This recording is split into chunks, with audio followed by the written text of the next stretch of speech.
Fundjava e gjatë e festave të nëntorit shtyn shumë qytetarë të largohen nga rutina duke udhëtuar. Deri pak vite më parë, destinacioni preferuar ishte Stambolli, edhe për ofertën që qyteti turk ofronte, ndërsa tashmë ndonse mbetet një zgjedhje shpesht. Trendi ka ndryshuar. Operatori turistik Aneo Hila thot se ka një orientim drejt qyteteve të njohura europiane, por nuk mbetet pas edhe Shqipëria dhe vendet e rajonit, në varësi edhe të buxhetit. Mund t'i ndajmë në disa kategori, vazhdojnë të ngelen udhëtimet me avion në qytetet kryesore të Evropës, ashtu sikurse ka qenë edhe një vit më parë. Ne vazhdojmë të kemi të njëjtat favore me kompanitë e fluturimit low cost që e bëjnë koston e udhëtimit goxha të lirë. Qytetet kryesore ngelen Parisi, Roma, Venecia, Barcelona, Praga, Budapesti, Vjena. Këto janë në varësi të preferencave diellit apo kulturës dhe arkitekturës. Milano jep mundësinë e aksesit me trena edhe në Zvicër, kështu që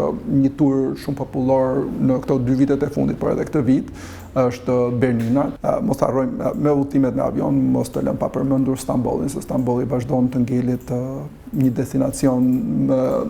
nga destinacionet më të kërkuara për shqiptarët, sepse plotson të gjithë pjesën kulturore, kulinaria. Turet me autobus janë një kategori, turesh ekonomike, që synojnë ture brenda vendit në Shqipëri ose brenda Shqipërisë etnike, ose dhe rajoni, po jo shumë larg. Maksimumi distancës që mund të përshkruajnë këto ture janë të shkojnë në Vjen, Budapest edhe të kthehen. Domethënë kjo do ishte distanca më e gjatë me autobus. Drejt jugut kemi Korç, Voskopoj, Përmet, Gjirokastër, 2 ose 3 ditore.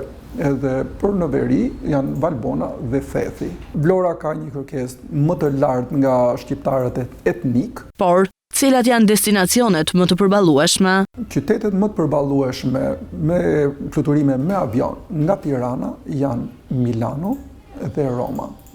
Kjo sepse kanë fluturimet më të shpeshta nga Tirana dhe përrjedhoj kanë edhe çmimet më të lira. Kështu që dhe përtej kësaj realisht janë destinacione shumë të bukura. Roma është një vend fantastik, një ndërthurje fantastike modernes me antiken.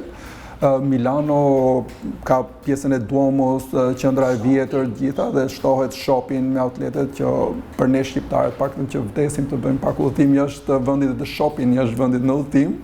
Milano e përmbush atë kriter. Hila ju bën thirrje institucioneve vendore të promovojnë më shumë aktivitetet e tyre disa muaj përpara në mënyrë që fundjavat festive të kalohen në Shqipëri dhe të ardhurat të shkojnë në ekonominë vendase.